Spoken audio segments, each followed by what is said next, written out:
Last Halloween, Ghostbusters Spirits Unleashed received its first and thus far only seasonal event, which in addition to decorating the firehouse, also gave players limited time access to spooky horror masks. And while I was partial to the clown mask, making your customized character appear like a devoted fan of both Killer Clowns from Outer Space and Twisted Metal's Sweet Tooth, another standout had to be the monster mask, which took heavy inspiration from Frankenstein's monster, comprised of visible stitchwork, green skin, and a ghastly grimace.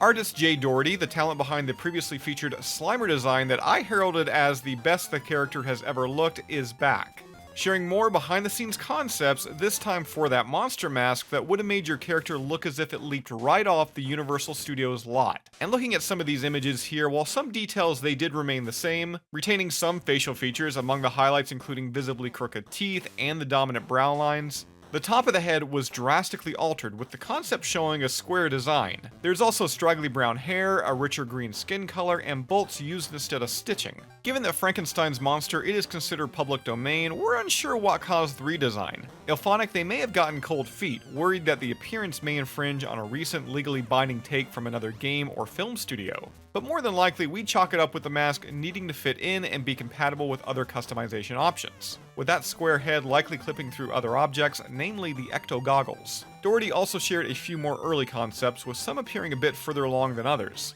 These include different mouths, a hairstyle more akin to the stereotypical monster movie, and something that I would have loved to have seen in the finalized design, electrodes. Shocking stuff, ain't it?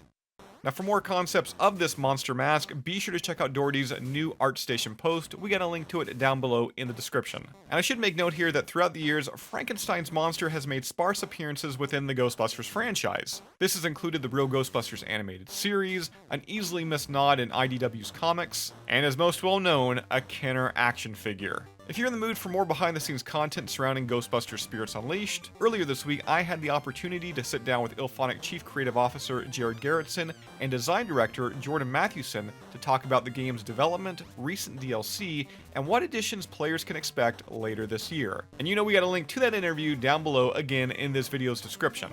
With that said, that's all I've got for you here right now. As always, subscribe. If you'd like to join up with Ghostbusters news, check out our Patreon page. A link to that is also down below. And we'll see you right back here next time.